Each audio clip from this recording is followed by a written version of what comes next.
Hi friends, ಇಂದಿನ Tungabhadra dam ನೀರಿನ ಮಟ್ಟ, ಒಳಹರಿವು ಎಷ್ಟಿದೆ ಸಂಪೂರ್ಣ ಮಾಹಿತಿಯನ್ನು ನಾವು ತಿಳಿಸುತ್ತೇವೆ.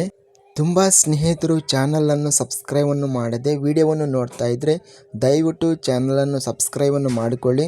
ವಿಡಿಯೋವನ್ನು ತಪ್ಪದೆ ಲೈಕ್ ಮಾಡಿ ಮತ್ತು ಶೇರ್ ಮಾಡಿ. ಕರ್ನಾಟಕ ವಾಟರ್ ರಿಸೋರ್ಸ್ ಮ್ಯಾನೇಜ್ಮೆಂಟ್ ಇನ್ಫಾರ್ಮೇಷನ್ನಿಂದ ಈ ಮಾಹಿತಿಯನ್ನು ತಿಳಿಸಲಾಗುವುದು. ತುಂಗಭದ್ರಾ ಜಲಾಶಯ ಫುಲ್ ರಿಸರ್ವೇರ್ ಲೆವೆಲ್ 1633 ಅಡಿ ಇದೆ.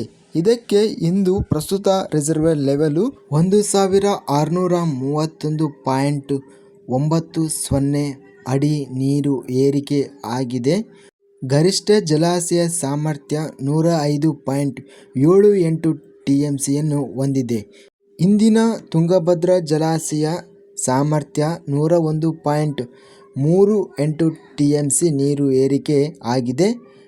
ಒಟ್ಟು ಇಳುವರಿ ನೀರು ಬಂದು 346.63 TMC. ಇವತ್ತಿನ ನೀರಿನ ಒಳಹರಿವು 21,772 ಕ್ಯೂಸೆಕ್ಗಳು ಮತ್ತು ಇವತ್ತಿನ ನೀರಿನ ಹೊರಹರಿವು 21,772 ಕ್ಯೂಸೆಕ್ಗಳು ಇವೆ. ಪ್ರಸ್ತುತ ತುಂಗಭದ್ರಾ ಜಲಾಶಯ ನೀರಿನ ಮಟ್ಟಕ್ಕೆ 1 ಅಡಿ ಮಾತ್ರ ಬಾಕಿ ಇದೆ. ಹೆಚ್ಚಿನ ಮಾಹಿತಿಗಳ ವಿಡಿಯೋಸ್ಗಳಿಗಾಗಿ ನಮ್ಮ ಚಾನಲನ್ನು ಸಬ್ಸ್ಕ್ರೈಬ್ ಮಾಡಿಕೊಳ್ಳಿ. ವಿಡಿಯೋವನ್ನು ತಪ್ಪದೆ ಲೈಕ್ ಮಾಡಿ ಮತ್ತು ಶೇರ್ ಮಾಡಿ. ಜೈ ಜವಾನ್, ಜೈ ಕಿಸಾನ್.